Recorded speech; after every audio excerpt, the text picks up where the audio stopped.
crossover song. And so that's what she's claiming. I don't know if I want to believe that or not, because Mama didn't say nothing about that in her book, of course. You know, and as a Gemini, honey, trust, okay, she ain't got shit to hide, you know. But Right. whatever. Okay. Whatever. But Jaguar and right now, these nobody is afraid anymore. I think that's the biggest the takeaway from this. A lot of people are not afraid to talk about their experiences of what happened in Hollywood, especially now that everybody coming out, all these big wigs are carrying on are going down with the sexual harassment and all this, that, and the other. A lot of folks are not, they're not scared. And Right. what is the consequence? Because what you gonna do, kill up everybody? Right. You gonna Now, kill everybody? one thing and interesting that I found very interesting that he said was how he got his actual start. Yeah. Was basically he did this show in Oklahoma, Uh-huh. and the winner got to be on tour with the Jeff Foxworthy. right. And it was Uh-huh. those people that he actually started his career with. Right. Now how about that? And for him to understand that white folks loved him first. Mm-hmm. And how about how he started in the church? That part. Mm. As a Jehovah's Witness, no less. Very interesting. Mm-hmm. That, you know, he was able to do what he started, what it took a damn near a career for Steve to do, for Steve Harvey to do. Steve couldn't play no churches or whatever. He had to learn how to not cuss to this, that, and the other when he started touring with T.D. Jakes. Right. Okay. And doing the Woman Thou Art Loose and carrying on and all that. That there was a big turnaround for Steve and stand up or whatever, Right. because You remember that special he did, God Not Done With Me Yet, I believe. yes, because that was his. I think that was the first show he did without cussing. Yep. You know, and didn't think that he could do it. That was the Right. big thing. He didn't think he could accomplish that. You know, Right. and he did it masterfully. It was a beautiful. That was a wonderful show. You know, Definitely one of his better specials. Absolutely. yeah. Actually, you're right. Actually, to where now, to hear him cuss now, it just sounds gratuitous to me now. He just doing it because he it know he do can. sound very manufactured. It sounds that way to me now, because he worked so hard in trying, you know, to keep a clean show or whatever. Right. But that was something that Sinbad had always said. That Sinbad, it shocked me that I knew he knew how to cuss, but when he started cussing, not in his stand-up though. He didn't cuss in his stand-up. Right. But in his regular life, that's what the second time he came on the show. That's why I had him on. I said, bad cussing. Who done pissed you off? You know, you know, because you ain't the cussing one. Mm-hmm. So, yeah, that there, all of this, I'm telling y'all, there's more to come, and it's going to be more. And all this back and forth, and those who support Cat is going to support him. Those who think he's telling a bunch of lies are going to say that. But I'm going to tell y'all, honey, what is done in the dark will come to the light. Mm-hmm. And as I said on my show, it's a lot of winners that come out of this. Even some of the people that he eviscerated, as he called it. Because how many of y'all in these next few weeks gonna go back and watch them episodes of Steve Harvey Show or of listen, Cedric Entertainer's comedy and all of that? Listen, and Comic View and all those things. I watched when Cedric came on, when he started his little variety show. I remember that. Yep. The funniest skit that he had on there for me was when they were trying to speak Spanish and everybody was like, "Que hora es," right? That was the funniest skit. Him, that one, and when he played the lunch lady. Yeah. Yeah, that was good. But Cat did bring up a point. Some comedians, they perform their comedy, and some comedians actually do their comedy. Right, it is a difference. A complete difference, because and I'm going to say Mike Epps. Okay, Mike to me is a comedic actor. Yes, you know what I'm saying, because I can watch any movie that he's in. Okay, because he is hysterical. Okay, he is All fucking About the Benjamins. hysterical. So funny.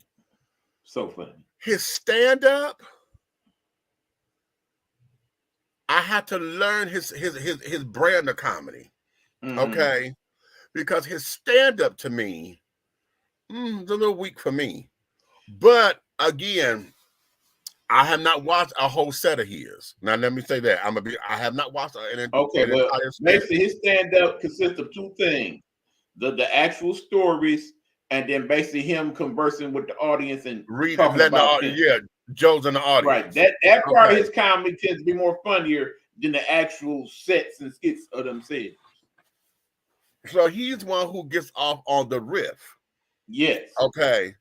So and there's a lot of comedians who do that because that's that Jones and shit that we learned, playing the dozens in school. And Okay. some of them good at doing that and that as well. Right. He'd be a master of it. Okay. But then in the same token, some of them they can only do the one thing. He's one child. Give him a script and let him be able to do his thing within the script or whatever. Oh yeah. Child, God, oh my God, he's hysterical. And I love him that way. Okay. Yeah. I love him in that form. Mm-hmm. And I use him as that example because not Cedric's show was okay. It didn't last a season, but a season. No. It only lasted a season. And shouldn't have. Okay. And it's like, okay, and then he wanted to be the singing somebody. Hey, don't you got an album coming out? I thought I read somewhere he got an album coming out soon. He wanted to be this little singing sensation or whatever, and all of that. And I said, oh, okay, well, this is gonna be cute. He's gonna give us Las Vegas, give us Vegas show. And I'm like, okay. Oh, yeah. So I get it, and I like Sid. Again, he's another comedic actor. Yeah. He's another comedian. Give him a script and let him do his thing within the script or whatever, and he could create that way and build the character. Fabulous. Fabulous. Okay. Yeah. Okay. So going back to go look at some of that stuff or whatever, I remember I remember hanging with Mr. Cooper. Yeah. And I remember the Steve Harvey show. Yeah. They were the exact same show. And don't forget Me and the Boys. Some of that come into play too. Me and the Boys, child. Yes. Okay. The exact same show. The exact same show. Okay. So interesting. Very, very interesting. Very interesting. Okay.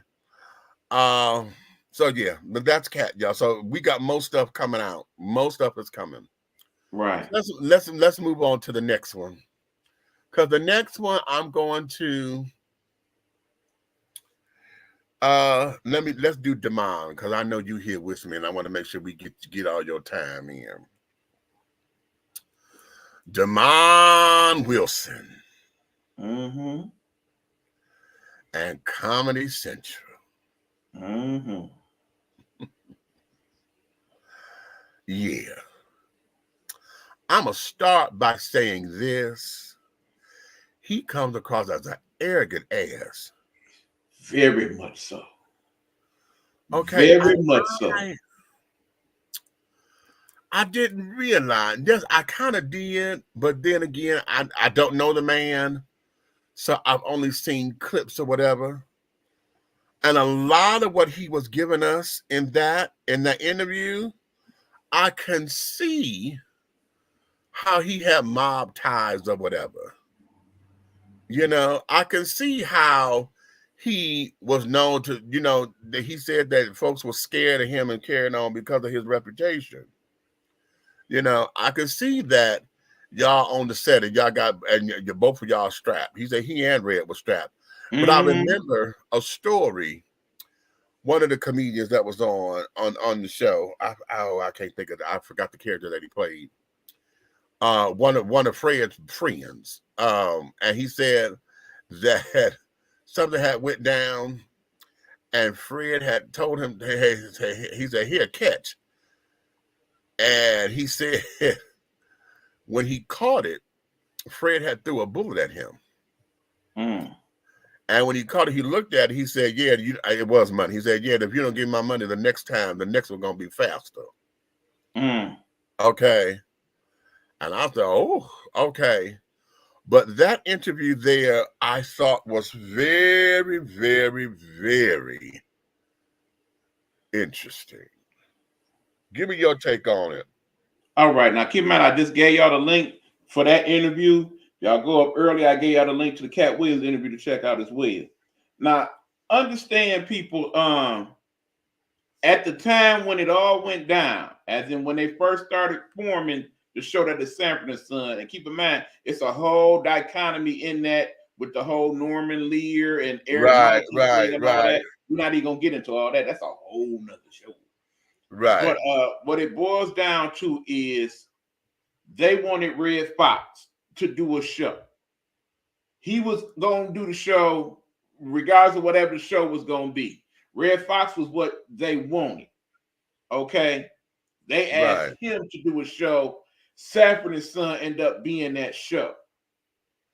They initially had someone else that they wanted to be Son.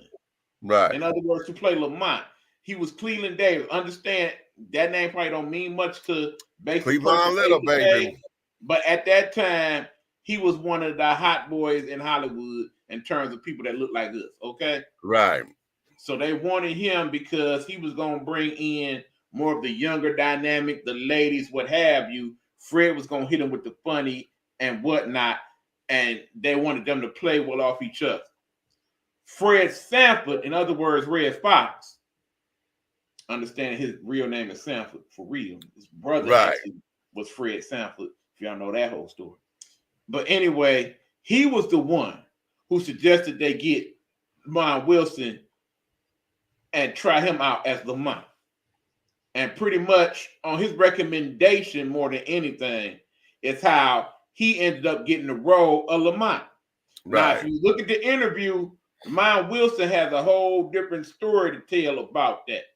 He basically saying he got it on being him and what he did, even though at that point, Lamont Wilson was known, but he wasn't known. He was basically actor A pretty much. Right. Red Fox was the household name. Remember, Red Fox at that time owned the club out in Vegas. He had his own little residency and everything already before Sanford and Son was even a thought in anybody's head. Now, as you go further into that Lamont Wilson interview, he talks about the Sanford and Son situation and how in the end they end up falling out and what have you. We all know that from the different little documentaries that's been out there over the years about what went on. In the end, Fred was like, they're not going to pay me what I'm worth. He goes to ABC, gets the whole variety show. He tells Sanford and them to kick rocks, and he out. Right. And then the whole season 3 and how he went to St. Louis, but he didn't really go to St. Louis, and he wanted the same money as Sinead, oh Lord, as Mr. O'Connor over there, and All in the Family, another normal show. Yeah. We ain't gonna get too deep into that. That's a whole other tangent. But anyway, long story short is there is no Lamont Sanford, Desmond Wilson without Fred say so. Right. First of all. Second of all, many of the people on the show was only on the show because Fred put them on the show. That's right. For as much as he clowned out on Esther, in real life, they was the very best of friends. Yeah. And in the end, he the one who spoke up for her when she basically couldn't read the lines properly and didn't know what it meant to be an actual comic actor on TV. He was the one that had them work with her and basically said, if she go, I go. Right. At the time when the show was one of the top 3 shows on the planet, okay, was up there above the Brady Bunch and all of that. Exactly. Now, understand at that time, what Desmond is saying, he probably right on this part, is that they both was making money. They was making big time money, okay? Right. And he looked at him like a bigger brother, as an older brother, but in the same token, he hung in certain circles and he hung in different circles. And the circles that Fred hung Well, Red Foxhound again, they was doing a lot extra stuff that they wasn't doing over there in his circle. But he knew it was going on because he saw it for himself. And again, if you go through some of the various documentaries about Red Fox in the day and what was going on, you know, he hung out with the big boys. He hung out with the Frank Sinatras, the Sammy Davis Jr.'s, the Bill Cosby's of the world. Right. They was frequently in his club, okay? Lord knows what went on in that back room of his and whatnot. Some of them stories is out there for public consumption. Exactly. Okay. But the long story short is we all know what eventually happened to Red Fox with his situation with the IRS and how he got put out his house.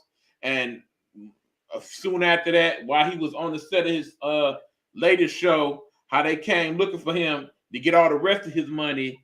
And from the story as it goes, he had a heart attack and pretty much died there on the spot.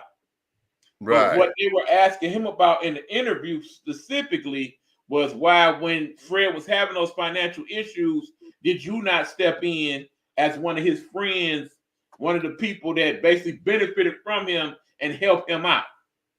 And the response that dig it right there. That was just, in my view, very disrespectful. Okay. Even if that's how you really felt, the way that he presented it, he came up as real cocky and arrogant, like, yeah, you should have been able to deal with that. He was the one making big money. Why am I helping him? I seen what he was doing. He wasn't going to try to listen to me. Bottom line is, even if you didn't come out your own actual pocket, because he put you on. Don't nobody know you, bro. Ain't nobody trying to see you, Otis, without Fred. Okay? We know this because, remember, when Fred Sanford left Sanford and Son and they took Sanford and Son off TV, Fred went to do his variety show. What did the rest of the cast, including Demond Wilson, attempt to do? Did they do a spinoff? Yeah. You recall that? Yeah. Most of y'all don't recall it. You know why? It was trash. Terrible. Okay? Even Grady's show that he did when he left because of after was better than that trash they did after Fred left. And Fred actually turned around after the variety show didn't work out and did Sanford. Y'all remember that? Right. And even that was on longer than the doggone spinoff that they did. And DeWant, and I'm sure he felt some type of way about that. He didn't discuss it as much in the interview, but clearly he had an axe to grind. This wasn't Cat Williams. This brother, he had an axe to grind. And I felt like he was wrong. I felt like he was wrong in that whole scenario. I get it, because I think that's what the young man was trying to bring out in the interview. But then Demond said something that makes sense, and this is what his piece was. And that there was, okay, why should I help you when you didn't do anything to help yourself? Because you knew they were coming after you for your taxes. And that part, I can't argue. You didn't take care of your business. You sitting up here flossing and doing all this other stuff. And man, fuck them and this, that, and the other, you know, to where now you let it get too late. And when they're coming out to you or whatever, but you know, there was they hadn't seen each other for a while, and you know, due to his mafia connections, he was able to get down and work in Vegas and do his thing, you know, and carry on. And he was dancing in this, that, and the other, which was very interesting. I thought that the interview came across, I can tell that if I had known him in real life, I probably would not have liked him in real life. No. Because, he's one of those I'm a man's man kind of thing. Mm-hmm. And that Uber machismo shit does nothing for me. I don't like calling it toxic masculinity because I think we're overusing that term. Even though I know what we're trying to say, that term just doesn't strike me, because masculinity is never toxic. It's Uber. Some folks are just, they're so busy trying to be so much of a man. Too much. To where they done became a clown. Right. Now, the other thing that come off as is, look here, young blood, you don't know nothing. Let us old folks school you on how it really was. Yeah, he kept saying that. Because you're older, you know everything. He did keep saying that. You didn't do your research. Well, because you didn't do your research, let me tell you. Mm-hmm. Okay. And I'm like, oh, okay. Because that being said, the interviewer, he was being extremely respectful to that man, even though that man clearly was disrespecting him on the other end. Yeah. But again, a wise interviewer would have dealt with it that way. Because you don't want him to just be like. But I'm also going to say this, and that I like what he did with it. And I hope he goes back and uses this as a teaching tool for him, because there were instances where it sounded like he wasn't listening to him. Yes, because he was. But I know what he was trying to. He was trying to re-ask the same question, right? Because there was a certain answer he was trying to get out of him. Exactly. Okay. And it was a way to do that without how he did it. Right. And so he's got to learn how to craft those questions better. Exactly. You know. But it's okay, because I knew what he was trying to do. He was trying to get him to say exactly why you didn't help him. I wasn't going to help his ass, you know. Right. I mean, he basically wanted to see, okay, is you salty? Why are you salty? Right. Let's put it out there. Okay. So yeah, but that interview was very, very interesting. Right. And like I said, we would definitely be talking about that a bit more if not for what happened with the cat interview today. Right. That interview was pretty recent in and of itself. Yeah, that is. That's within the last week or so. So it's relatively new. Yeah. So now let's go here. Because all right, let's do this. Because Boosie. You I cannot say I already know. All right, let's go here. And if you have not already heard, okay, Boosie Badass went to go take his daughter to go see The Color Purple. Okay.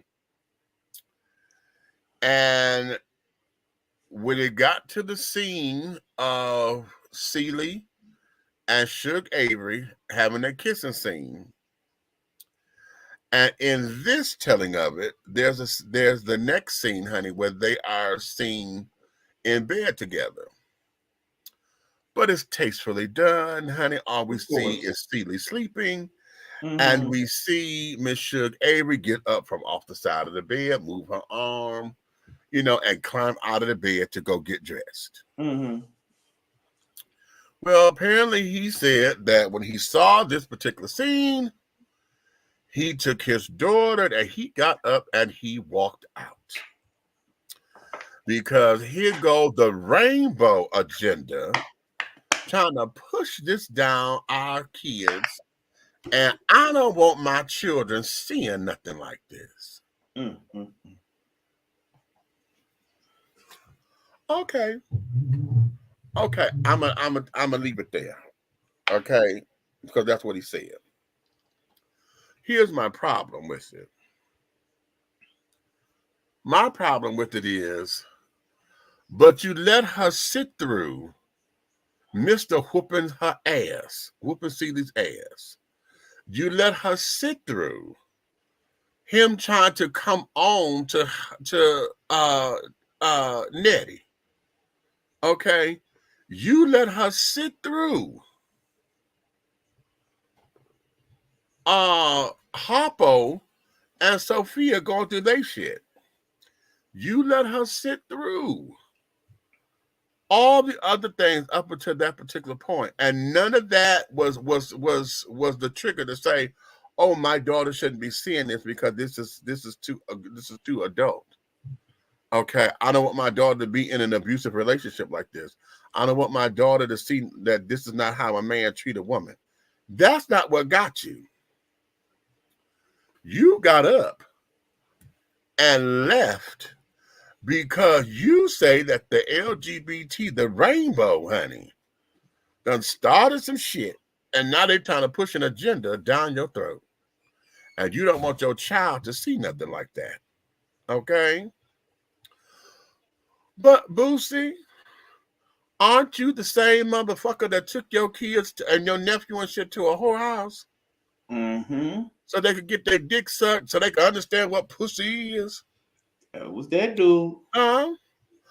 Aren't you the same one who said that your oldest child is lesbian? Don't he got a lesbian daughter? I do believe so. I believe. Wait a minute, and I want to fact check that because I know I heard it. I know I heard it, and things and say he got a lesbian daughter. Okay. Okay. Here's what he said according to this X tweet. It says, I had to walk out this Color Purple movie, and two other older couples walked out also because I had my little girls with me, and it seemed like a rainbow love story. Good acting, but whoever wrote the script is pushing the narrative hard. As a parent, I will not let my little girl watch this film. Uh-huh. Uh-huh. Yeah. Now, they claim now he only put that up in there because there were two other older couples. And my thing is, I think they walked out because they don't like musicals. Because I don't know how, but there's still folks who claim that they didn't know it was going to be a musical. Mm-hmm. But I think when people hear musicals, I think they think Tyler Perry played because how Tyler's musicals are, and Carrying On. And then we still got folks who going up in there trying to compare it to the original movie. Right, that part. That being said, musicals be some of the best movies that ever was. To this day, okay. I would gladly go watch Grease or The Wiz. Right. You know. But I have a problem with that because okay, I'm still looking to see about this daughter of his. Okay. Now, see, part of why Boosie is in trouble with that mouth of his is because this is not the first time he has spoken ill will on the alphabet community, as Meach likes to call y'all. I mean, I go back to the interview he did on the Breakfast Club a couple years ago when he had that discussion. Okay. Yeah. And basically had to explain his stance on how he felt about the LGBTQ community. And he went as far as to say, well, I do have people that are LGBTQ that work with me and what have you, whatnot. I'm not homophobic, but based on some of these comments, I can't tell. Okay. Oh, okay. His daughter this was last year, February 2023. Okay, there's an interview. Is this on DJ Vlad? Yeah, this is on Vlad. Where he talks about yeah, well, okay. He's consistent because he said that everything I'm seeing now, you know, he said he doesn't accept his daughter as being lesbian and carrying on. So okay. So yeah, that's what I was trying to get at, you know. Yeah, I think he actually did discuss that on Breakfast Club too, where he said, I want to say Charlamagne asked him, well, if your daughter was to get married to another woman, would you give her away? And he was like, right. He said no. Yeah, I remember that. Mm-hmm. Yeah, he did say that, but he still loves his daughter and carrying on. So that, right. But see, he holding on to his convictions. I respected him for that, you know, because and here's my take on all of this because again, it's not so much that you felt as though you had to get up and walk out and this, that, and other because you feel as though they pushing a rainbow love story and the agenda. I'm like, nigga, you watched the first movie. The first movie, that was that same kiss, okay, and carrying on. And no, they didn't get into bed together, but in this particular movie, you don't even, you would have thought that they were just sisters sleeping in the same bed. It could be slumber party. Okay. So it wasn't like there was any kind of, you know, the seriousness or anything going on in this particular movie, honey. You just saw two women in the bed sleeping and one just happened to get up out the bed that you didn't know was there. See, okay. Here's my problem with it. In the end, you saying you don't want to push that narrative on your children and whatnot. You basically saying to me, you don't want your children to know how the world really is. Right. In the world as we know it, some people who are same sex love each other in that way. It is Right. part of what the world is. Don't sugarcoat the world for me, Daddy. Let me Listen, know what I'm about to walk up into. this whole All of it. The thing. good, the bad, and the ugly. Now, I don't mind that he went public because those are his thoughts and this, that, and the third, and blah, blah, blah. I just find it to be that's what you saw as the agenda. Mm-hmm. Okay. And with all your music, because I didn't even realize that they say he did. I didn't know he had did this diss track on his daughter, called it "Ungrateful." Mm. Okay, yeah, because she came out and carried on. I don't follow his career, so I don't know nothing about him. You know, but I just read. He had a diss track called "Ungrateful." Okay. Oh, about his second daughter. Oh, I'm Mm. sorry. No, that's about the second one. This is his eldest daughter, Iviana Hatch, aka Poison Ivy. Okay. He love her, but he don't accept her choice or her decision or whatever that is. Okay. But that's all right. That's all right. That's all right. But I'm just appalled that out of everything in that movie, that's what you chose to stand up against and say, "Oh, they're trying to push an agenda." Not the fact that that black men was sitting up here beating on their women and shit at the time, and then how it was so misogynistic. It said you a grown ass man, and you done married this 13, 14-year-old girl.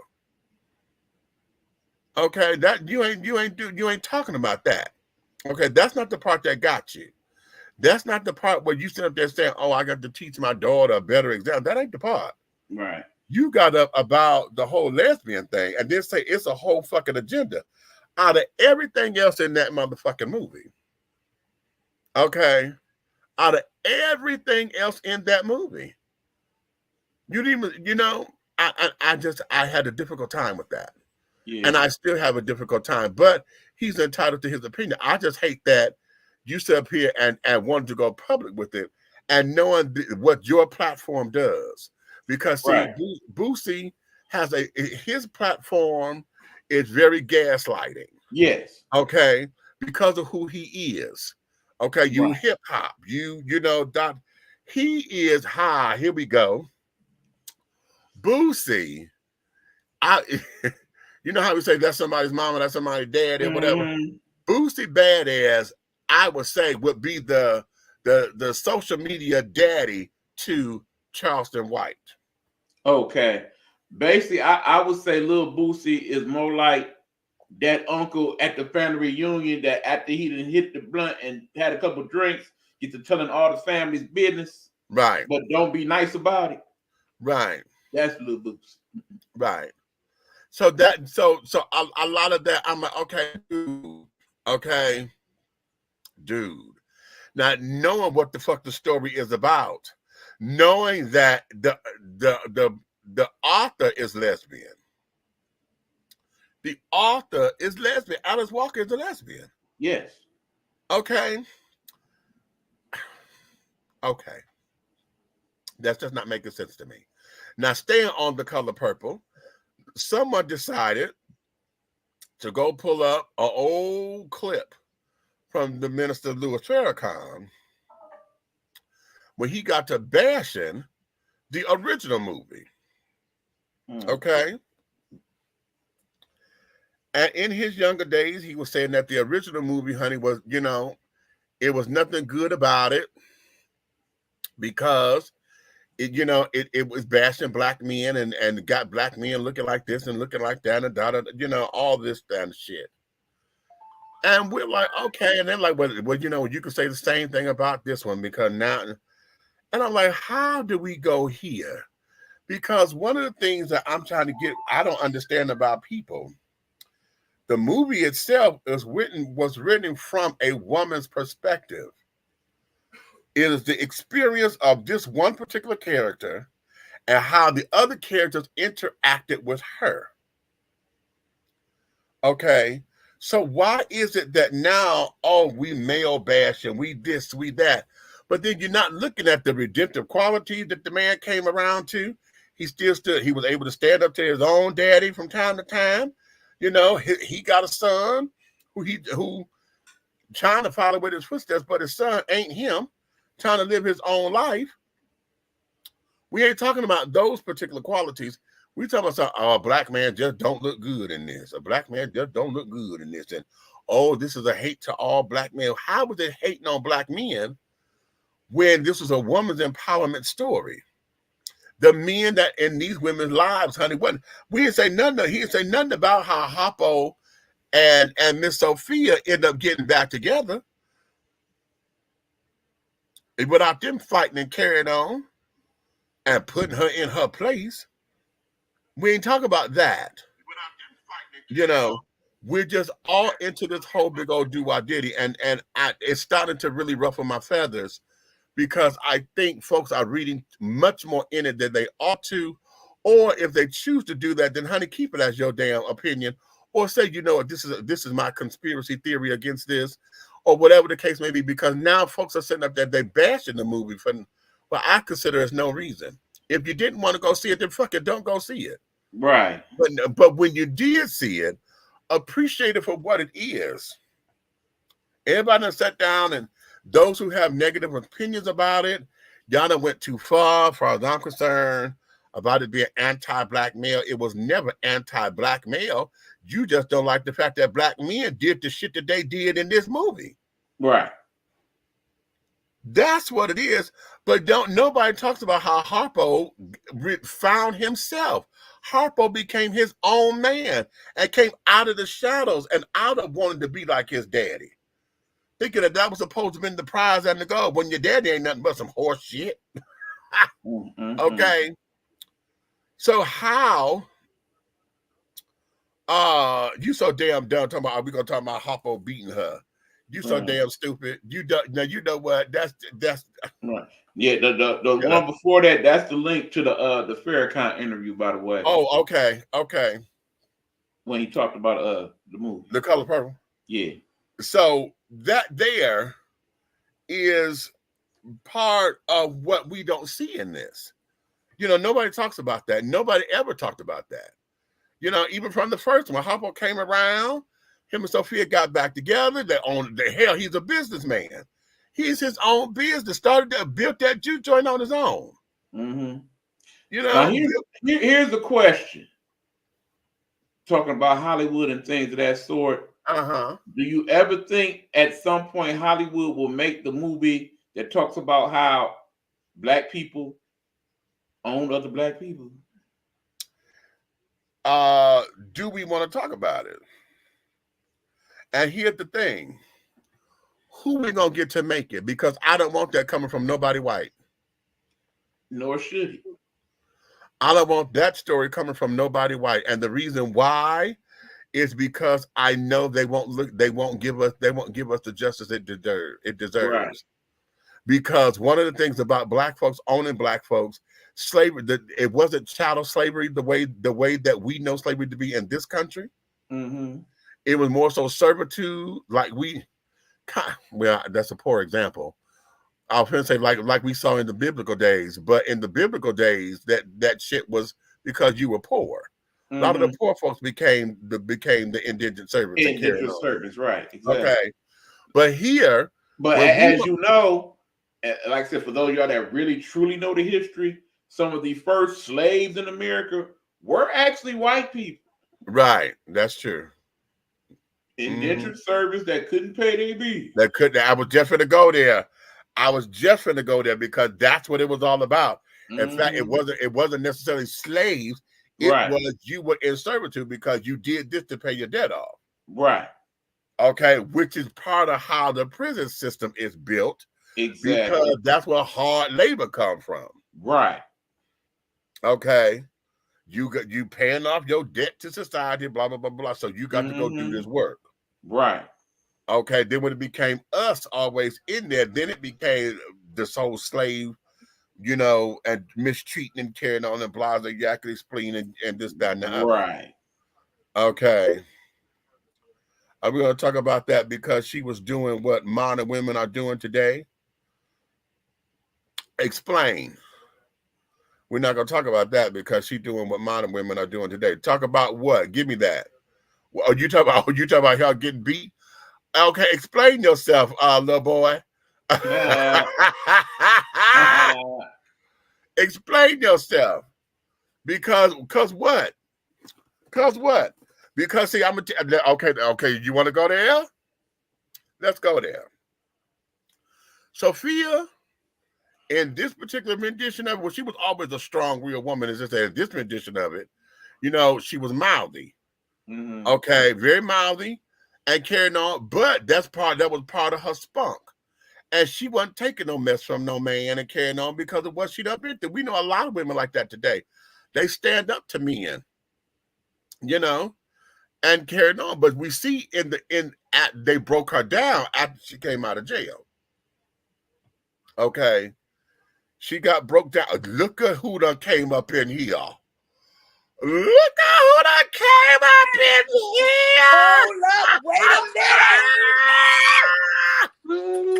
I miss her so much. Hey, please. What's up?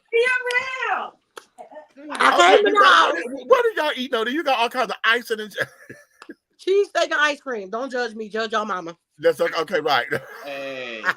We just getting in the house from work.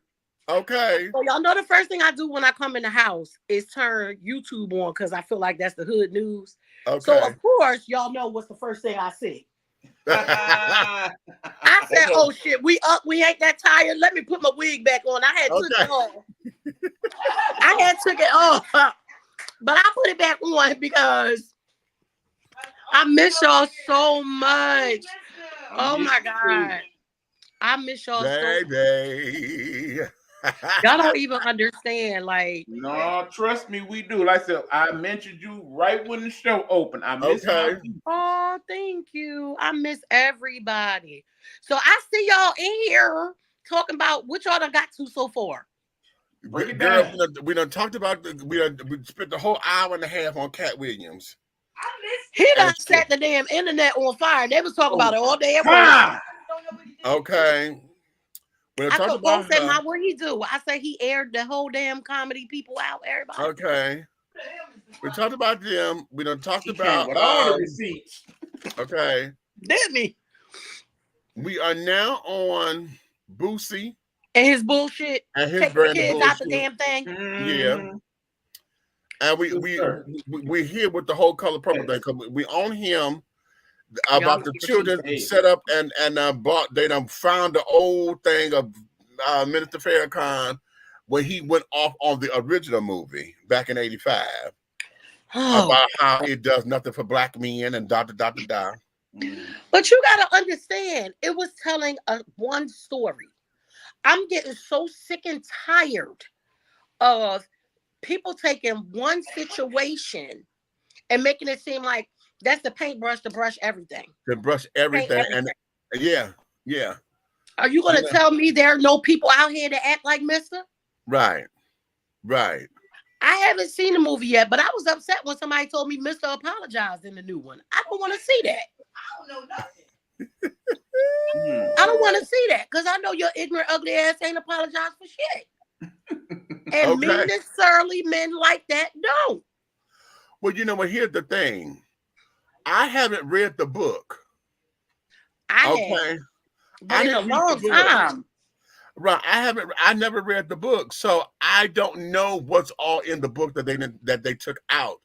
All I know is that this being based on the Broadway musical, that they did add some things, they flushed some stories out and carrying on. And when I'm telling you, when you go see it, when you see it, it is everything. The music is placed well. And that's a lot of people too, Meach. What I've heard, some of the senses is people didn't know it was going to be like a musical. But I was like, I don't know how the hell you didn't know that because they said a music adaptation. Right. So you just heard what the hell you wanted to hear. Okay. Right. So you know, for us, that's everything for us. Right. To be on screen like that and have the music. I know they talked about how, in '85, they couldn't let, that was '85, honey. They couldn't let Suge be full out lesbian. Listen, and they didn't do it like that here. Mm-hmm. It was very tasteful, very tasteful. Right. We ain't got no whole lapping and loving and carrying on. No animalistic sex going. None of that. We don't have all that here. We got the kissing scene that we know, and then and this one, they got them waking up in bed together. Okay. I just really feel like they go too far. It's like we are now in 2024, right? This is part of everyday damn life. Yeah. Okay. It used to be in the shadows, but so did everything that they said about us that was illegal. Running away was illegal. Right. Anything we couldn't be in the same places with them. We couldn't do the same shit with them. Whatever. Why are you trying? If it don't affect you, why do you care so much? Exactly. And that's where my problem with Bootsy lies. My problem with Bootsy lies. You go so hard about this. Why? It doesn't affect you. Well, somebody else's preference has no effect on you. You mad because your damn daughter gay. Right. And instead of loving her and trying to understand, you just want to keep on and keep on and keep on. So now you take your kids out of a movie because you don't feel like they should be seeing that. And okay, how old were the kids? Okay. Because y'all know what, meach. Y'all, everybody know I'm the prude of all prudes. So I don't like nobody's damn sex scene. Girl on girl, guy on guy, guy and girl. I don't give a shit. I don't want to watch it. Right. Because that's just me. Especially not in front of kids. Right. And I definitely, like, even with my kids are grown, but I don't want to watch a movie that got crazy sex scenes in it either and be sitting next to my kids watching it. I'm going to be uncomfortable. Okay. Wait a minute. He said, so, but if your kids are young, go ahead. He said, hear me out. She was acting up the whole time. The whole time he didn't have any money, but as soon as he got on, she shut the fuck up. Let's back that up. Hold up. I'm going to unpack that. Let's unpack that. Yeah, let's unpack that. Okay. Because here's where this was. Again, this was a coming of age story for Harpo as well. Because it wasn't so much of the fact that as soon as he got some money, because remember, she loved him without that motherfucking money. Okay. Period. She didn't want to sit down there and have no man try to boss her. And beat her ass. And beat her ass and carrying on. It wasn't about she cut up the whole time. He did not know how to be a leader. Let's go there. Because if you just treat her right, you wouldn't even have to be bucking at her. Listen, the kind of leader that his daddy showed him how to be was an ass. Because he couldn't keep no motherfucking woman. Okay? He couldn't keep no woman. And his daddy stayed on him because of this. And then when he made the choice to say, I like this woman. Number one, she's a big woman. Now, can we just talk about it for real? Okay, let's talk about it. Can we talk about it for real? Mr. never liked the fact that Harpo liked big women. Because he couldn't fuck them. Exactly. Okay. And at the end of the day, it's one of those things again. Boom. What do they have to do with you? What they got to do with you? So now Harpo going through wanting to be like his daddy, trying to please his daddy, realized that he ain't his daddy. Okay. Now, in the first movie, okay, in the original, when he was at the juke joint getting drunk, and Sophia say, Harpo, go to take him on home now. See him on home. He'll be all right. No, he'll be fine. He's gonna be all right, right? He'll be all right. That was that in the original. That was him standing up for himself. But he's a grown ass man. Right. You my issue. I got my bar to contend to. He got to go home. Okay, because I can't hold his hand. In this one, the stand up to my daddy came when he was building the juke joint. Oh, okay. So it came a little early. It came early. Early. Okay. Because he set up and they own the land and carried on. He's like, what the hell are you doing down here? And they had the little time. He said, "Look, that's my woman, and I'll build her a house." Hey. Okay, and he stood to his daddy. And Mr. was like, he said, "I ain't gonna give you that." He said, "I didn't ask you for nothing." And Mr. looked at him and turned around and he walked out. Okay, what you say? She was fluffy. You so damn dumb. Yeah, I like fluffy too. I'm fluffy. So that was the start of him standing up to his daddy. Okay. Good. And then though he stood up to him, now he's trying to get control of his house. This is how he came to, what am I going to do with her? And then Sophia, that's what we see, beat her, And that's so crazy how that was, because that's what we were taught. You want to get them together, you got to beat them. That's that slave thing. Remember, they wasn't too far out of slavery. Exactly. And so now you talking about a woman. What's her line? All my life I had to fight. All my life I had to fight. Okay, so that's all I know. Okay, my brother, my uncles, my daddy, a girl child ain't safe in a family of millions. Okay. And you know what that was a reference to. You know what that was. She was being raped and had to fight him above her. You had to fight him, and one thing you ain't gonna do. I know once I got out that damn house, I'm not gonna. That was her line. I never thought I had to fight in my own house. You know what I'm saying? That was the resilience of all of that. So her attitude was there.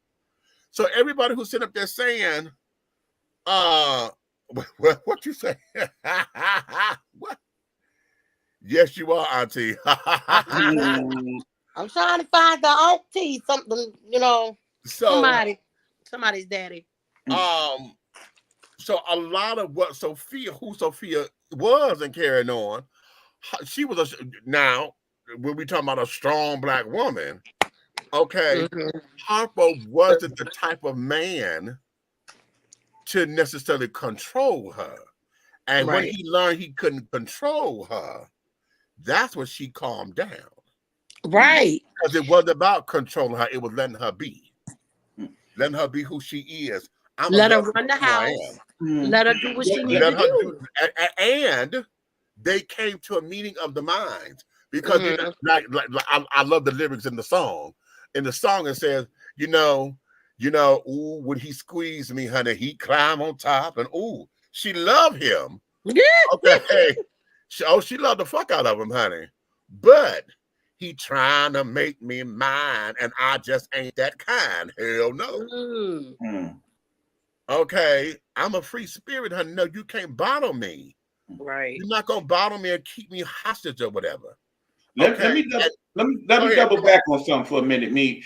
Come on. Going back to the original subject of Cat Williams. Yeah. When you watch that whole interview, you will notice that when he was burning down half of Black Hollywood comedians and whatnot, there was mention of people like Monique, and they actually talk about the movie in this, and about what Taraji P. Henson had to say about the pay scale and whatnot. Right. He had nothing bad to say about pretty much any female, with maybe the exception of Tiffany Haddish. And even what he said about her wasn't nothing extremely bad. Right. I think that was by design. Because he did mention that most of the people that work for him are women, and purposely so. Because I bet you didn't say nothing bad about Lunel, did he? Oh no, you know him and Lunel, they real tight. I know. Girl. He loves Lunel. Even when I interviewed Lunel here on the show, was she on twice? I think she was on twice. And Kat was going through. Yeah, I know. It floors me too when I think about it. Right. I've been so blessed. The people that have been on this show, child, I've been so blessed. Okay. But I asked her, and I did it, right when Kat was going through a lot of his legal shit and carrying on, and we were trying to understand what was happening, and most of us thought he was on drugs and shit at the time, and this, that, and the other, not knowing that or accepting the fact that he was grieving. and carrying on because he had just taken in his sister's kids and Yeah. he was going through a lot at the time. Right.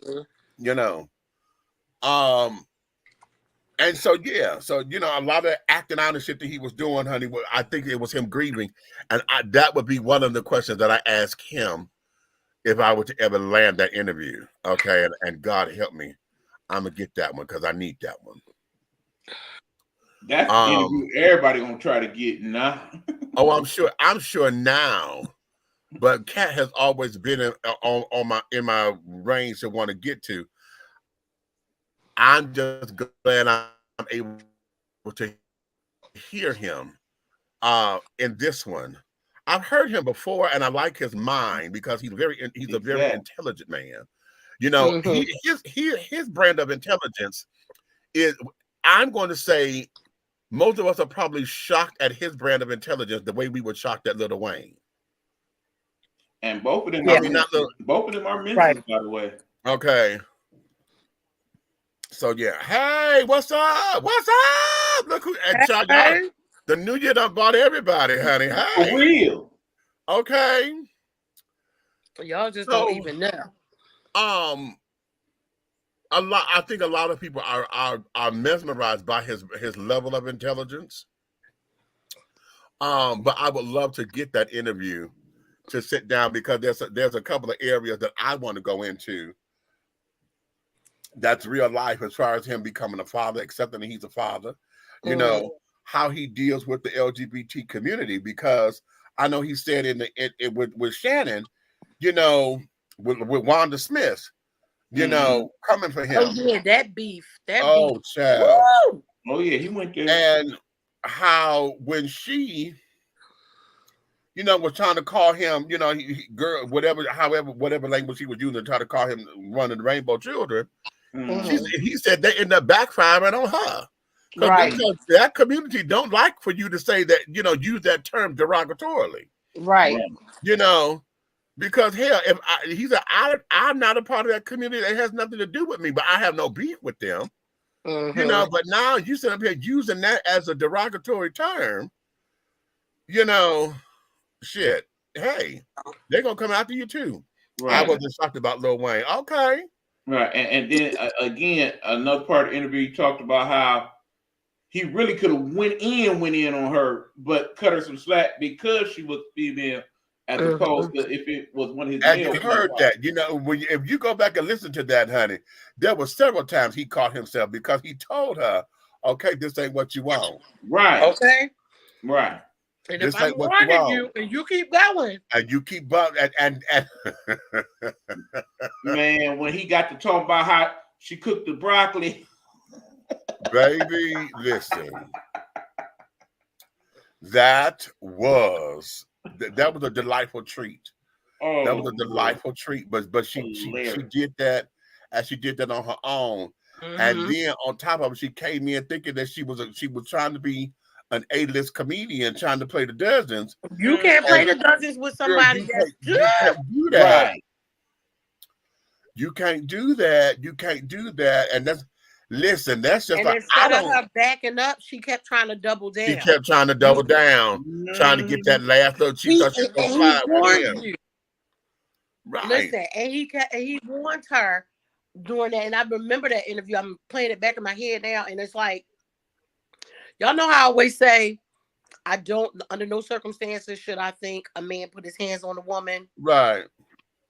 But a reflex will fuck you up. Stop thinking you a man. Because when you hit them and that reflex fuck you up and you get boyoinged in your damn head, now it's like, oh, I don't believe you did that.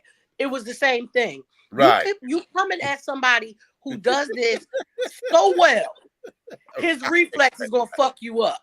I think you got what you got. The great Demetrius Taylor said it best. When you come with your bag, I'm gonna come with a bigger bag. Period. And you ain't even gonna know what's inside my bag to begin with. Okay, don't do it. Okay. Like,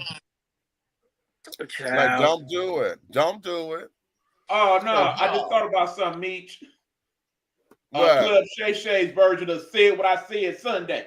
Oh, yeah. And it's Nighthawk. Cole just said, is that Nighthawk? I said, yes, it is. Okay. Cole didn't see Buck up there. She said, is that Nighthawk? Okay. So, yes, Hattie. That is it's everything. And I'm hoping that what we're seeing now will evoke some kind of healing. And then folks just need to be truthful about it. See, I told this to somebody the other day. If it's my story and I'm telling my story, I just happen to mention you because you was there. Don't get mad at me talking about I'm telling your business, because motherfucker, it's my story. It's my story. We literally just had this discussion in my break room. They were going over, and one of the guys was saying, you know, he's telling his story. I said, exactly, and I believe him. Yeah. Yeah. And I believe him. Because you got to think about when you don't play that Hollywood game, whether it's regular Hollywood or Black Hollywood, when you don't play that Hollywood game, you don't get the shit that the people that play the game get. Right? So when Cat can tell you all the shit, I didn't get this because I wasn't going to do this. Right. Okay? And now you mad. Girl, you gotta go back and watch the shop. You're gonna have to watch the interview, child. The link is earlier in this broadcast. Just look at it. Oh, okay. The link is in the broadcast. Because all you gotta go to Shannon. All you gotta do to go to Shannon Sharp's page. Club Shay Shay. Yeah, Club Shay Shay. So people getting upset about him telling, like you said, his story. You was there. You know what the hell happened. Cedric, he pulled them receipts out, nigga. They got side by side joints when he did that, pulling up in the Cadillac with the cigarette thing in his mouth and stuff. Before we saw you do it. Now we don't know who did it first, but I know his is dated earlier than yours. So who am I to believe? All I can believe is the receipts. Now, Cedric, who knows? Maybe you did it a long time before you put it on Kings of Comedy. We'll know, but his receipts say he did it first. Right. So when you come with receipts, what you want people to do? Right. You want everybody to mind their business, and I get that. I get it. But guess what? Y'all are public figures, and some of this shit is public knowledge. Yeah. We ain't gonna sit up here and act like Steve Harvey hasn't come under fire before, because we done got the real tea. The real tea, how you really felt about Bernie Mac. I used to listen. I would always be defending Steve and all his foolishness. Right. Until the shit start coming out about what you was doing to Bernie. Right. Right. And in the end, you try to keep that brother down. Guy had other plans for him. He had other plans. And when we talk about the kings of comedy, nigga, they gonna always say Bernie was the king. Because in the end, he closed the show and he should have. In that quartet, Bernie was the funniest. No doubt. Okay. And there's nobody that can dispute that. Nobody. Steve, think about it. Steve ain't really have a whole set like everybody else. He didn't have a whole set. He introduced everybody. You did a few minutes in between everybody. He actually talks about that when he was on Club Shay Shay and why he did it that way. He basically said he didn't want to follow Bernie. Who the hell would? Who the hell would? For real. Even Cat said he wouldn't have followed Bernie. Bernie ain't fucking good. He was crazy. And still is comedians. And still is. And still is. It's comedians that will not be able to go with his body of work. Listen. Right. This is how you know. You go back to Def Comedy Jam.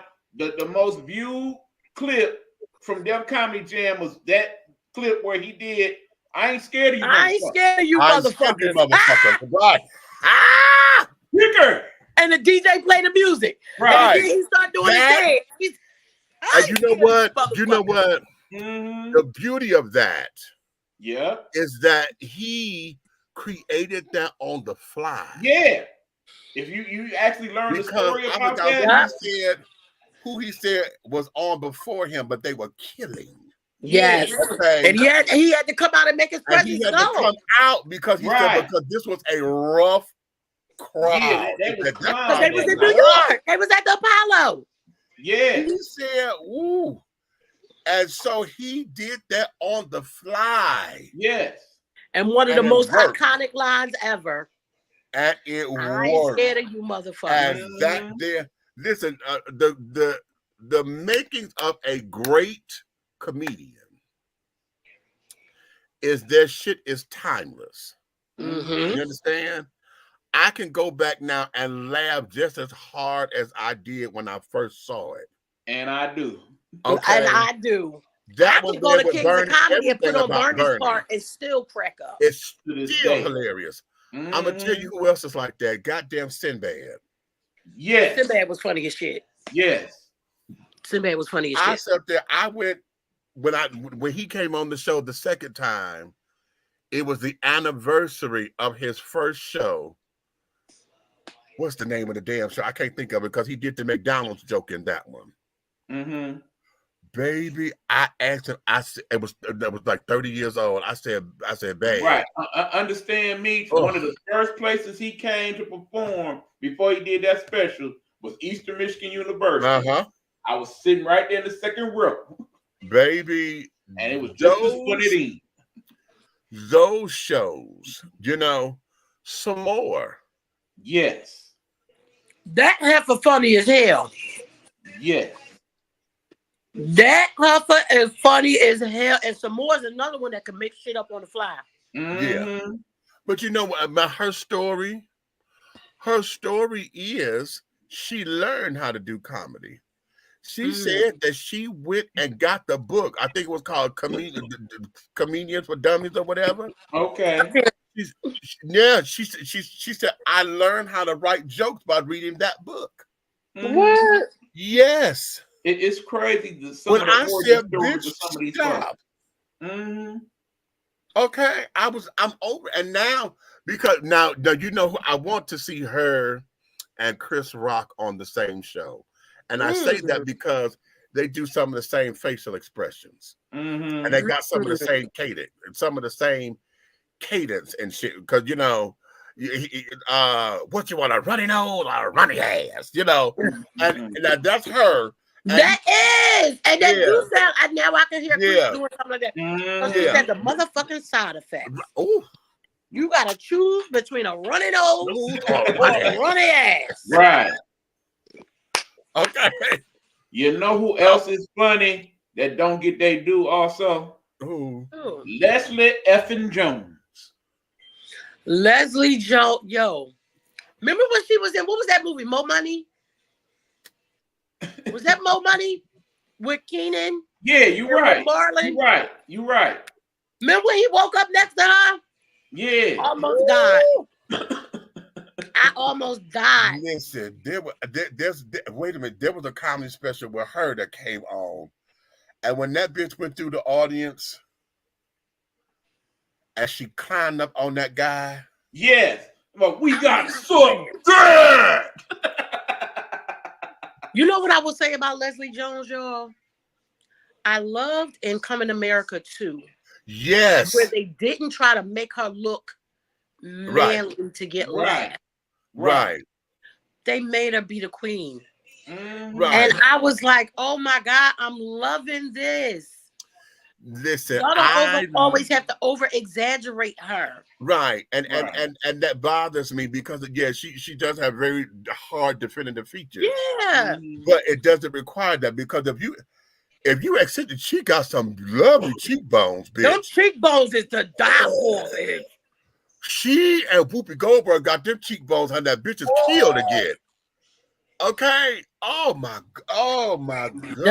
The people's is out here buying them. No, actually, under those frosty clothes for somebody of a particular age, she got a nice shape. She definitely do. I just went past one of her legs last week. And in all black. And her hair was spiked up and stuff. She went for her birthday. She looked good. She looked real good. They say she one of the leading candidates for the Daily Show. For getting that, I hope. I wouldn't be mad at that. Child, listen. I would not be mad at that. That's her wheelhouse. Yes, it You is. hear me? It is. That I would definitely not be mad at that. Is her wheelhouse all day. All day. I would Political be satire and humor and because it would definitely make me want to watch it again the way I used to. Right. Because you know who I would love for her to have a conversation with at some point? Her and your people's Flaming Row. That'll be a hell of a now that would be good. That it would. That would be good.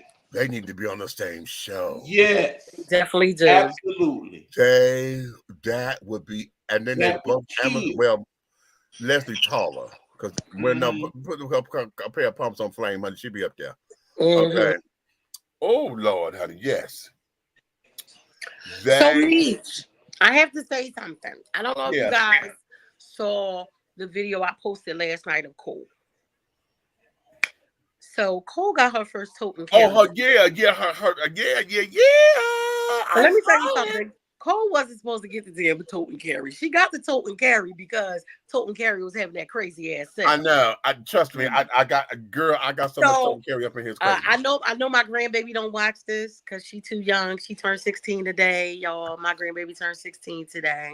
My firstborn's firstborn. I love how you put that. I said, bitch, you gave that. Right. Okay. Yes, my niece's birthday. My youngest niece's birthday today too. Tell her happy birthday. So the bag, canary yellow. Oh wow! It's over here in the box. I haven't been able to get to my baby. Oh. Now let me tell y'all something about how kids can amaze you. For weeks, I've been on Tote and Carry trying to figure out the best bag to get her. Right? I knew her favorite color was yellow. And then one day I said, "Well, why don't you call her and see what she wants?" Right. So I called her. I said, "Baby, I've been going back and forth with what I want to get you for your 16th birthday, but I never asked you what you want." Guess what she said? "Grandma, I'm getting into bags and stuff now." I said, "Girl, bye. Thank you for making my life so easy." I was on that site. I was like, "Oh, which one you want?" Because they buy one, get one free. How about it? Okay. So Cole got the same one as me, but I thought she had got the darker one. What happened is her flap is darker and the back is darker. I see. That's you see me do the side by side? Now, anybody who saw that video, I want y'all to know I use my bag because purple is my favorite color. Yeah. I use my bag often, but y'all couldn't tell the difference between the one that came yesterday. I mean, mine and the one that came yesterday. Yeah. So I do. I'm gonna need you to reach out to them. I do need you to reach out to them for me. I'm gonna make sure I take some pictures and stuff. I want to send it to them so that they can put it up with the rest of the ones. But when I go back in and I sign in again, because I gotta get Keisha one too. She picky too, so I had to wait. It'll say like they give you points. You guys, you gotta go on Tote and Carry. I promise you will not be disappointed. It's not one of those things where we just say support a black-owned business. I know I ain't been on here in a long time, but the shit ain't changed. We support black-owned business, but we're gonna support the ones that got good shit. Hello. Yeah. And they got good shit. Okay. Honey. So, but when you go on, they give you points. You get VIP points for your purchases. But my thing keeps saying I didn't purchase anything. So I want to, and they don't have like the thing for me to contact them to tell them that. So ask them to let me know how would I go about that, because my emails and everything come. But I want to build my points too. Okay, give me my damn points, honey. Let me tell y'all something. I know they say imitation is the best form of flattery, but I'm gonna tell y'all, I got these pictures, Meach. I'm gonna send them to you so you can put them on the Big Meach moment or something, because I don't be having as much time to try to get on here. But I go through the airport, and what's that thing they be selling it to me? Temu, right? Temu. No. Temu is where we order the shit from. The bag, Tumi, not Tume. Okay. It's a brand. It's a bag brand or whatever, right? Oh, okay. Okay. And why they got a bag in there that look like Tote and Carry's varsity bag? Okay. Y'all ain't had this, and they had this 2 years ago. So what the hell? Right. Okay. And theirs ain't even look as good for you to be in the damn airport. It looked very cheaply made, and I was very upset. Oh wow. Okay. And I definitely videotaped it. I think I had a chance to put it in the way that I wanted to put it. Okay. So I thank you. Because I just want y'all to know that. Okay, speaking of black-owned business, sister, I'm gonna need about 10 of these because people have been trying to steal this one for like the last 9 months. Oh, look. Well, can I have? No, you cannot. Well, this is my same stone, but I have rebeated it. But you know what? Somebody called me yesterday and was like, can I get my damn shea butter? I said, listen, a bitch be tired. Okay, but I have let my business lapse a little bit. But yesterday I was off and I was in here cooking and whipping. So I got new soaps, new body butters. I'm waiting for the wax to come so that I can make some candles and stuff. And we will have baskets ready for Valentine's Day. Okay, cute. You know what? This here is then that's confirmation there because Red just got back to recording and writing. He just wrote a new song. He getting back into his blues. He played me a track yesterday. I got to get over to him because I got to lay down my track for College Park. I wrote a College Park jingle that we were supposed to be doing for the campaign. Okay. Now I ended up singing it a cappella when I was at the polls. But we were supposed to be laying it down, but because we didn't raise a lot of money, I didn't have a kickoff or whatever to do all that and be cute. But next time we're gonna be better. Listen, this experience, honey, was this experience was everything. I was gonna say because I know you already know what not to do. So when we come, okay, and all of that, and so I got that buy one get one free from Miss Tony Carey. They had the Sherpa bags that like I had got red, the purple ones. I got the green one and the brown one, chocolate brown one, that we were going to auction off for the campaign. That was going to be part of the fundraiser. Okay. But we didn't do that because I didn't have any money to get a space. Oh, okay. So we still got those back. I'm totally carried down up in this picture. Okay. Y'all know I ain't had no damn money, so I had to start small. Y'all know we trying to get it together up here. Oh, and for anybody that was sending up, I know y'all see my little brother's post. I didn't post about my dad too much because it's just a lot. My dad has been pretty sick. Meach knows. My dad has been pretty sick. He had a surgery yesterday. First, he was on a ventilator. Then he came off. Then he had to go back on the ventilator. Then he had to go back on the ventilator again yesterday. But the doctor called me before I left work, and he's breathing on his own again. Oh, lovely, lovely. Only do it, okay? Because baby, that last full moon of 2023. Yeah. When I tell you, me and that child in there was in there. Okay. I understand. Put the work in. Okay. I understand. You know. You know. But listen, this put the work in. As you see, that's my motto scrolling down at the bottom, honey, for this year. I can't see. Y'all, I did get got my glasses. A bitch can see now. I saw, yeah. I'm opening every door and I'm beating the high score in 2024. Yeah. Okay. And see, I've been telling the folks, I got to recap with you because you ain't been here. I know. But running for mayor has now put my life in a whole new trajectory. Now that now is my new bar. My life has elevated to where the bar has been raised. So I tell folks all the time, when you reach the top level of the ladder that you're climbing, you automatically become the bottom rung of the new ladder. Yes. So now running for mayor, honey, anything that's under that is subpar. It's unacceptable. It's unacceptable. You understand? Okay. So now we got a lot of stuff coming that I got irons in the fire. I don't know how it's going to get done because the stuff that I'm talking about doing is real, real big. It's going to get done. Oh, and remember what you asked me about the arena? Yeah. I got some stuff in the works for you. I got to let you. That's part of it. Somebody wants to bring an amazing show. Yeah. It's just like us all putting it together. I want to get us all at a table. Yeah. Because it's like that thing. Like we have everything we need to actually do it. It's about bringing the people. Right. What's going to bring the people? Right. You know what I'm saying? Right. So, and not just bringing the people from Georgia, but bringing the people from up here, from different places, from Detroit, from Chicago. We want to bring the people, so we want to be able to offer packages and stuff like that. Maybe do a deal with the hotels. You know what I mean?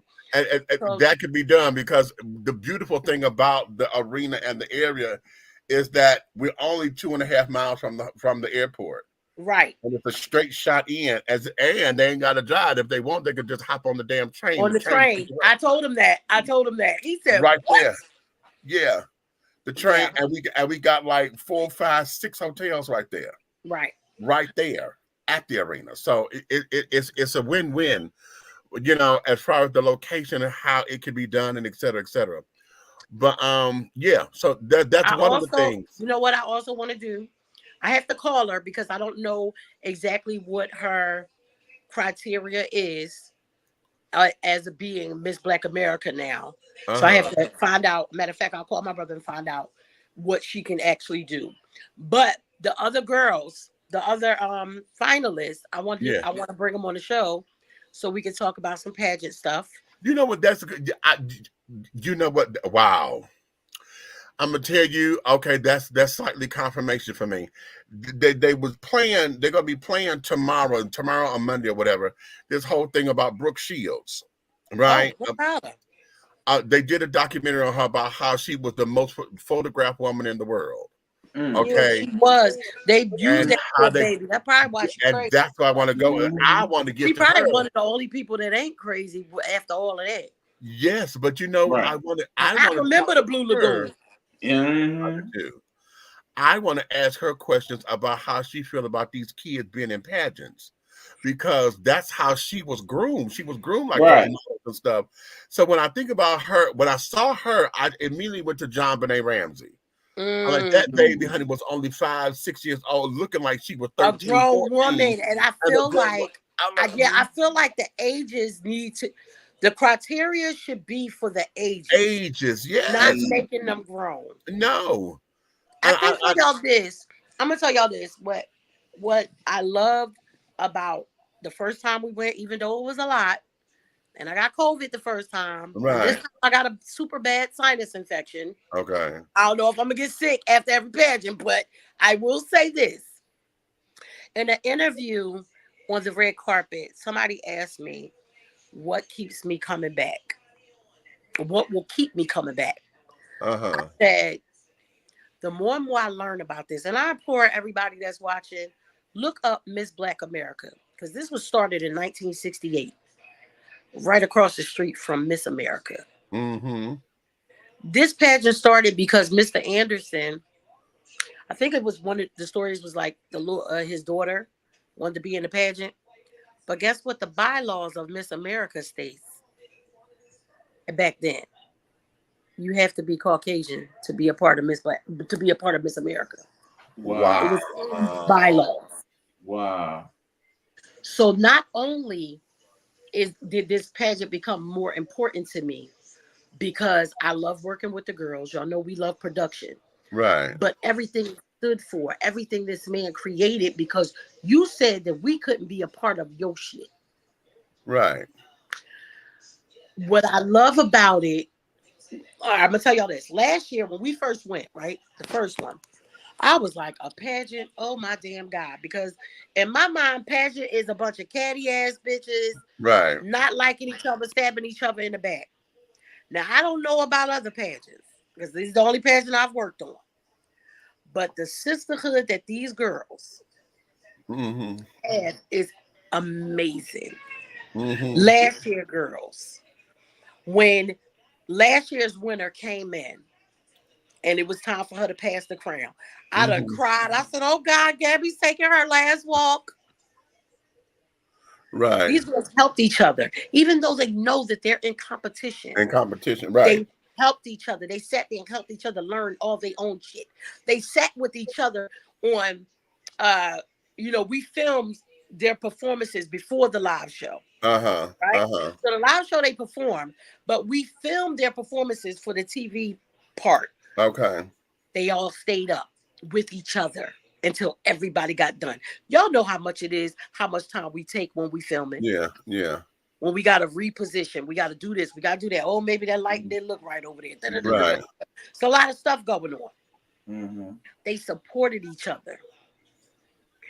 And that, I told the lady that did the interview, I said, that's going to keep me coming back. This isn't one of those things where it's like, I can't stay in there.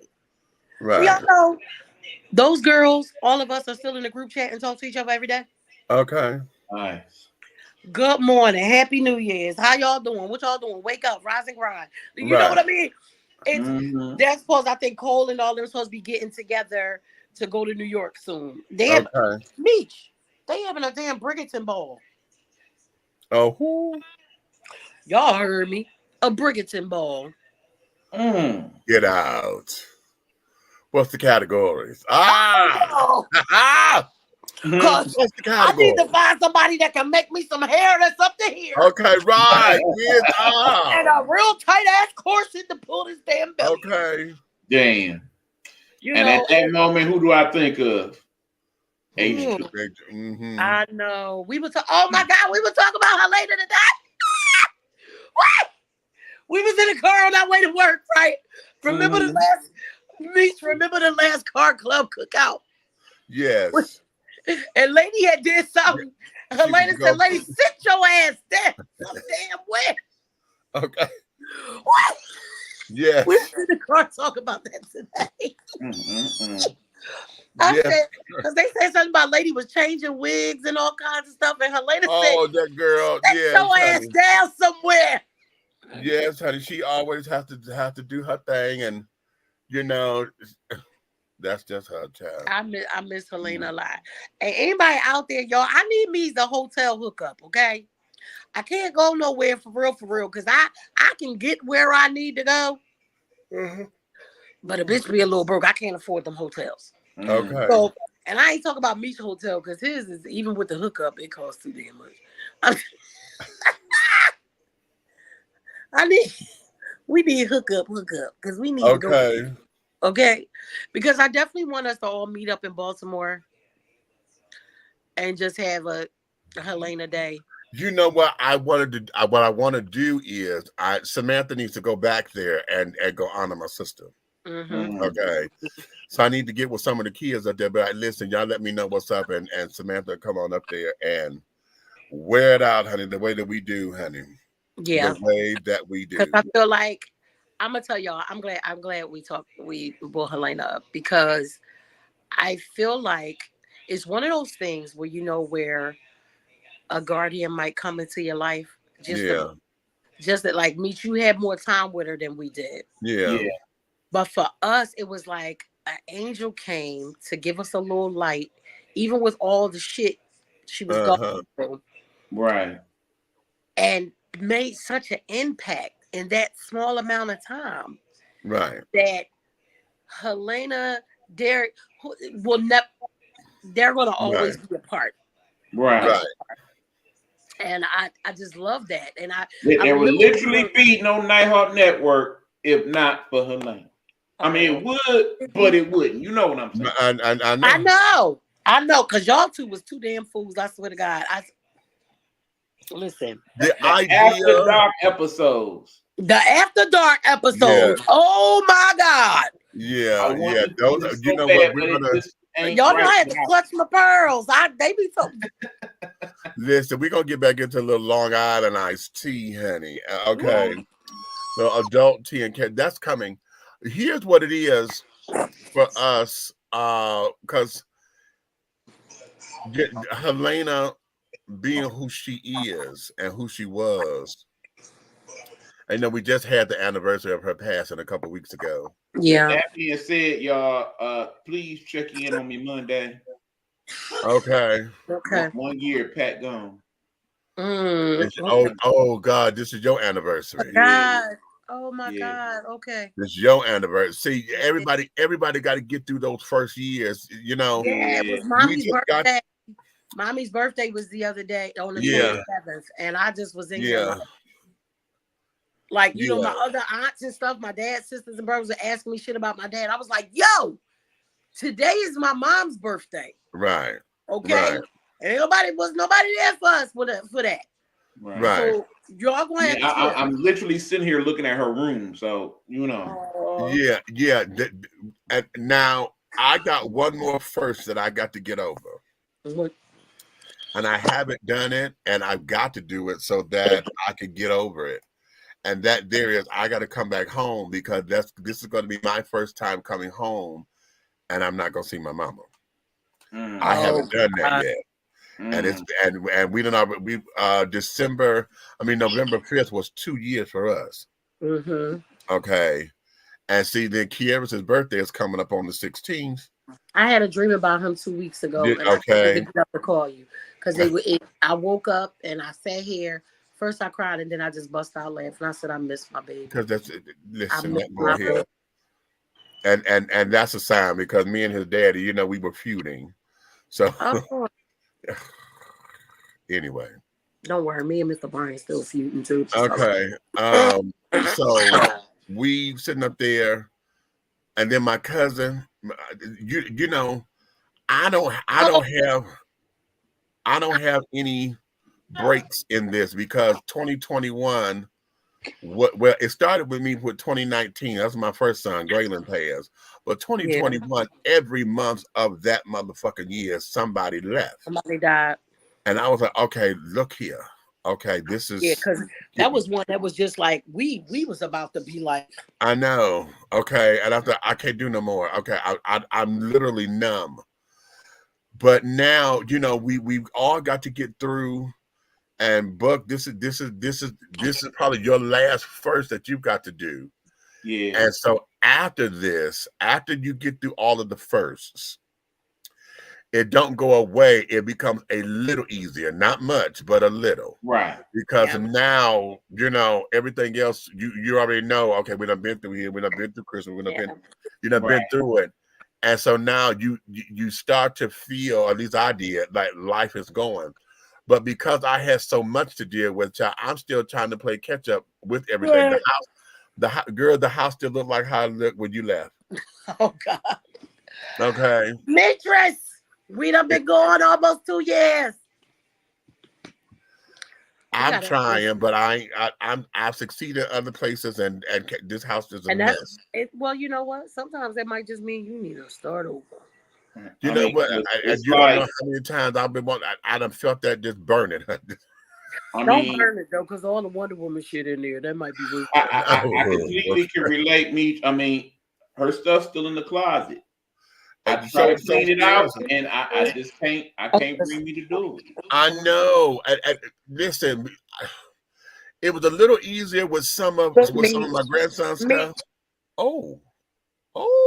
Remember when I was so upset because remember I had bought these and made these for the kids. For the kids.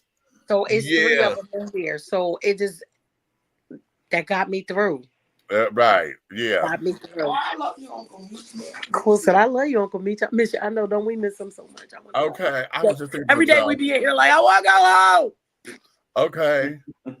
So now we're going to get through all of that. Here is what I got to propose for you and Leo, because life is lifing. I'm gonna put in a new segment to where y'all record something, send it to me, and then I'm gonna patch y'all in. Okay, I would love that. I'm gonna tell y'all something. I love my job. I do love my job, but some days the airline industry. They kidnapped Cole. Gonna say they kidnapped her today. So Cole done worked her way from working on the ramp where you throw the bags and stuff on the plane and all that.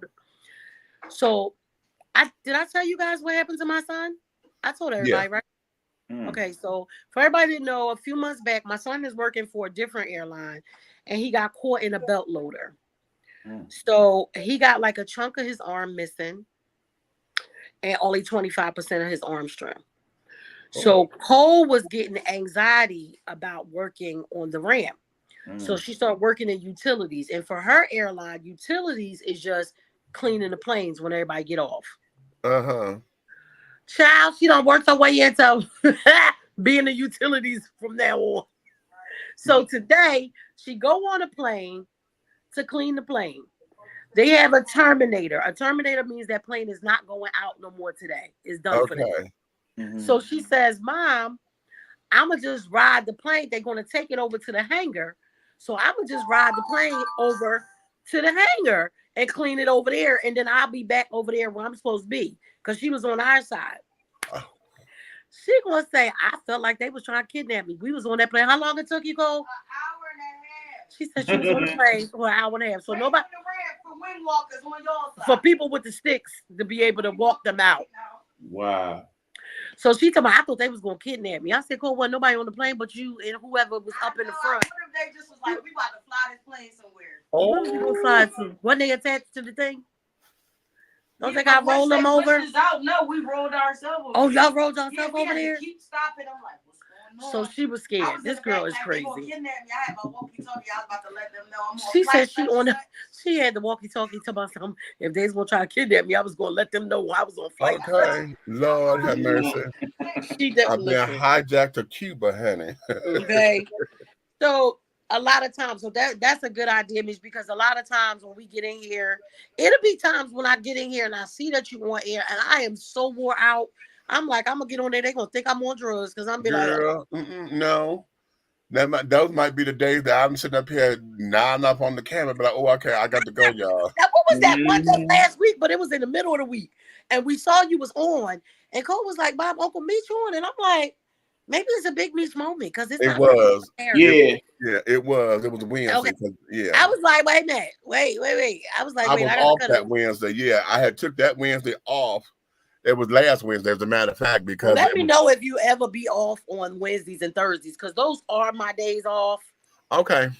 So if y'all ever want to do some specials on Wednesday or Thursdays, one of the right, because Thursday now I've been doing the Up in Them Folks Business podcast when I talk about my celebrity stuff. So okay, I pop in your show too, Nighthawk. Yeah. You know, I haven't did a Let's Talk with our Nikki in God knows how long. So, you know, I be missing y'all so much and I be feeling so bad because I be like, I am really tired. You know what? Let me ask you something because I came across something and then we're gonna get off of here. When was the last time you talked to that damn nature boy? I haven't talked to him in a long time, but TKO popped up on okay. Yeah,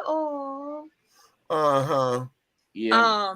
That'll be my profile picture. Popped up on my TikTok. I turned it on. And the first thing I seen was him on there live. I said, that's a sign for me to get the fuck off. But you need to talk to him. What's up? No.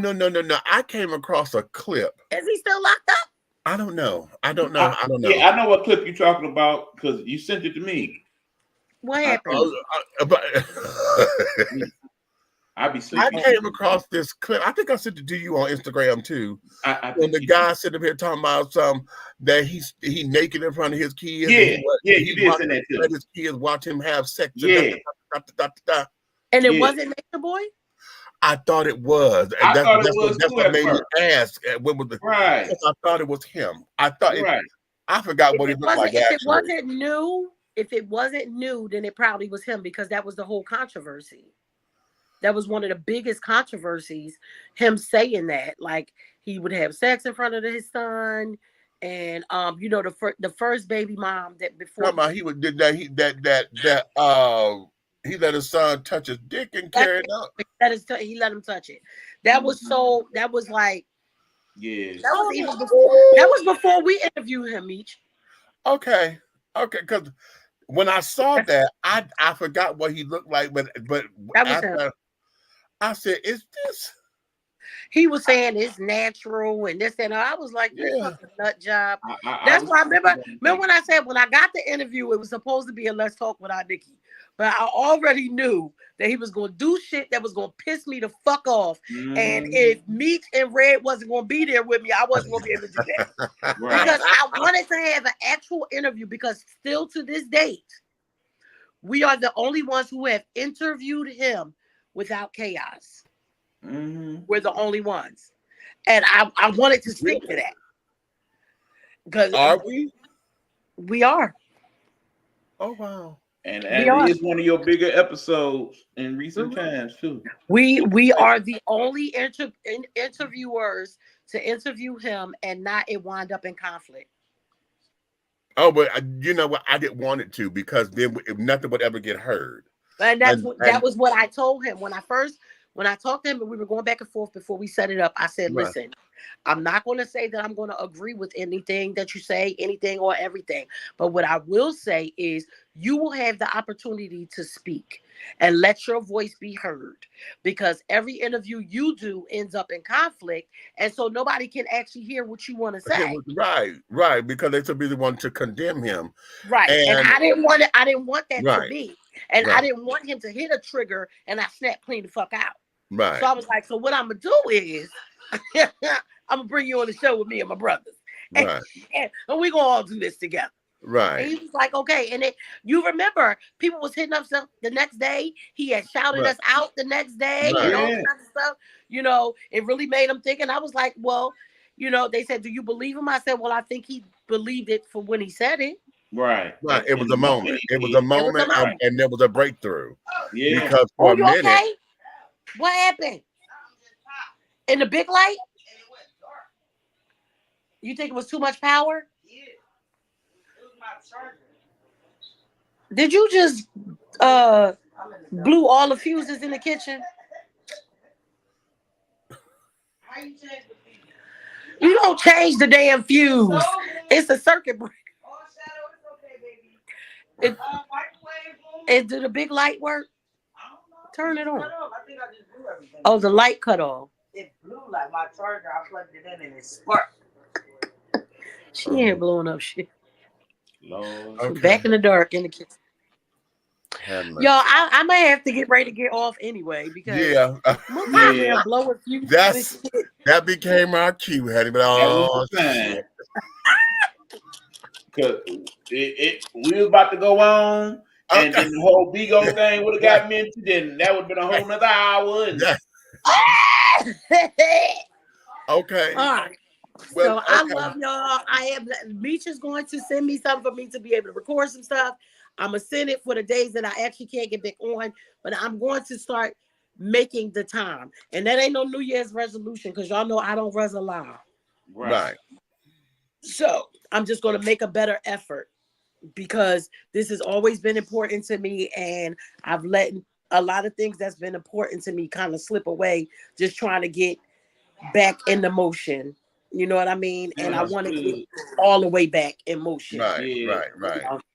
So like I said, all this I'm working on creating an award show. We'll talk in a minute. Okay. Well, I love y'all. I'm gonna let Meach take y'all out. Thank you. I miss y'all. Miss you too. Do I have any thoughts on Funky leaving TGIF? Oh, you know what? Okay. Oh, wait, because I can't leave for that. All right, so I'm gonna say something real quick and then I'm gonna get off. I think it was a good move, because that means Funky knows her worth. Exactly. Didn't get fired. You figured I could do this on YouTube, make the same amount of money in less time. Probably what's it was a smart move. Right. I love y'all. Good night. I'm about to go figure out what's going on with my fuses. See ya. Okay. Backer. I'm going to agree with that, because when it comes down to these contracts to carry, now I remember Daniva said that, you know, just for a walk around appearance, you know, for her to come to a club or whatever, and they want you to just walk through, that's $2,500. Okay. For an appearance fee, which okay for her celebrity and carrying on, and for the photo ops and this, that, and that. Yeah, that's cute. Leaving TGIF, and I haven't watched it. I don't know who came in as the replacement or whatever. I got to get on to see what's up. I'm just hoping that the synergy is still there, but that there was a clever move, and it wasn't nothing malicious. It's just that, hey, the idea that he had a 6-month contract versus a year contract, okay, spoke to what he already knew what his value is. Okay. Claudia and Al had year contracts. They'll be going through the same thing probably in June for the renegotiations and carrying on. But who knows? They may try to get him to come back if they find bigger sponsors and more money or whatever in that June, when it's time for all of them to come together. If the numbers ain't doing right because Funky not there, either they're gonna still do the show or find some way to bring him back. And if that's the case, then fabulous, wonderful. But as far as that contract is concerned, ain't no need of doing more work. You know, it's taking more time to make more, either the same money or less, when I could do over here and do an hour and a half or something I'm already doing. It's not like I have to establish myself. I already have the platform. You know, this is just a second platform to do an extra stream, an extra revenue stream.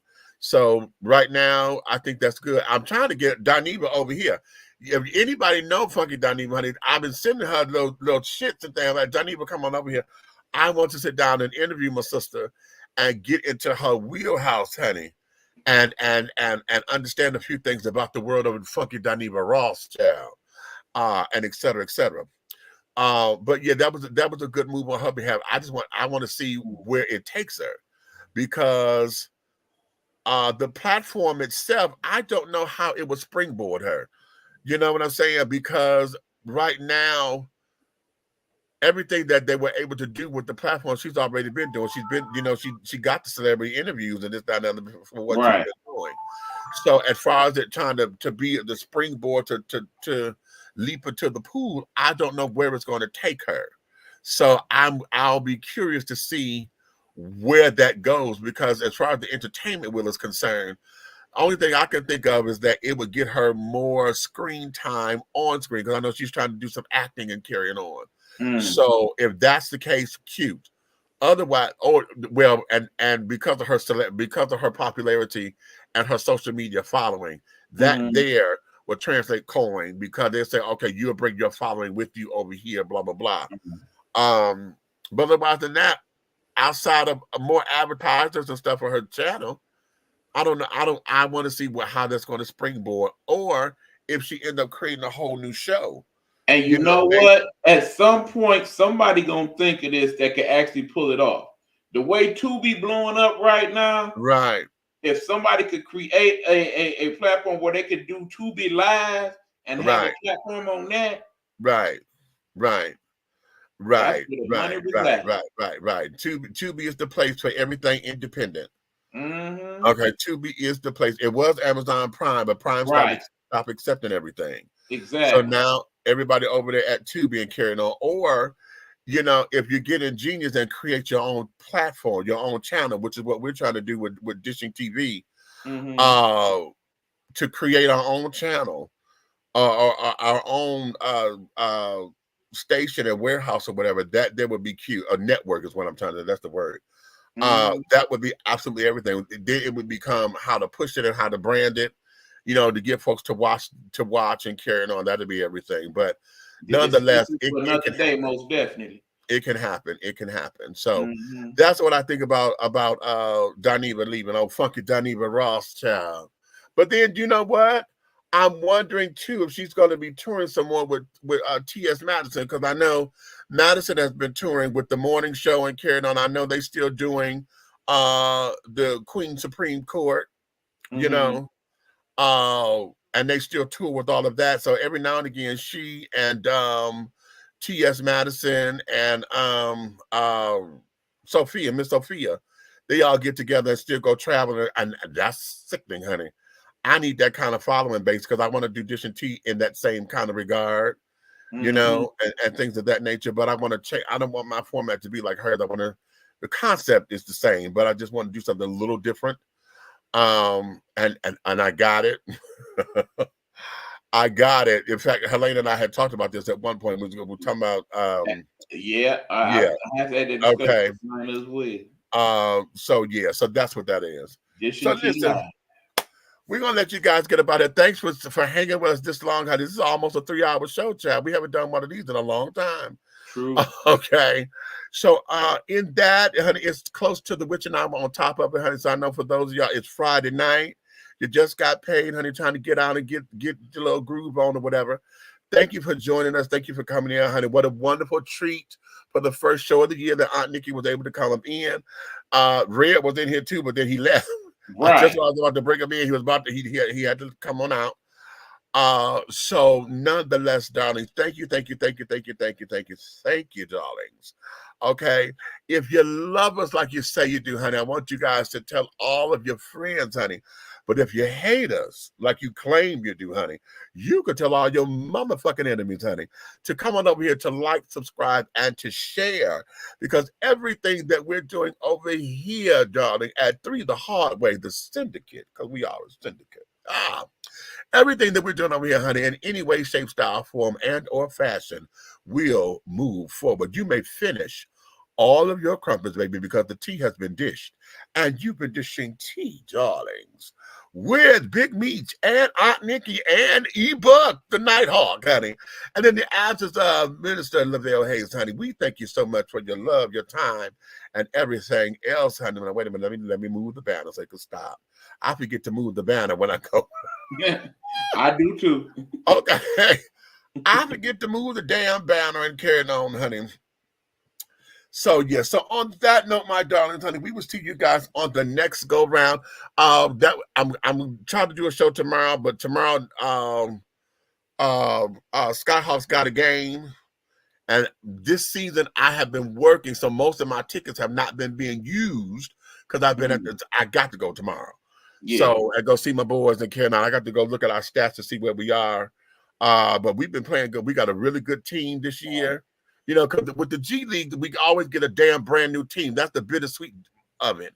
Right. You know, but we got a really good, strong, solid team. We got brand new coaches and everything too, which kind of pissed me off a little bit. But okay. But yeah, so right. Let me put this in your ear right quick. What? WNBA, Atlanta Dream. Yeah. You watch those games, right? Uh-huh. The projected draft pick for the WNBA Atlanta Dream next season? Yeah. Angel Reese. Really? Really? Oh shit. Okay, okay. That could be really interesting. Oh, that's gonna be love. That's because we ain't been right since they got rid of Courtney and the other girl they got. Yeah. Because they were fighting and shit. Hayes, yeah. When they got rid of them, we ain't been right, as far as I'm concerned. Because Courtney was everything, child. Oh Lord. But okay. Right. Listen, y'all, honey, we thank you so much, and we will see you guys on the next go round. So until then,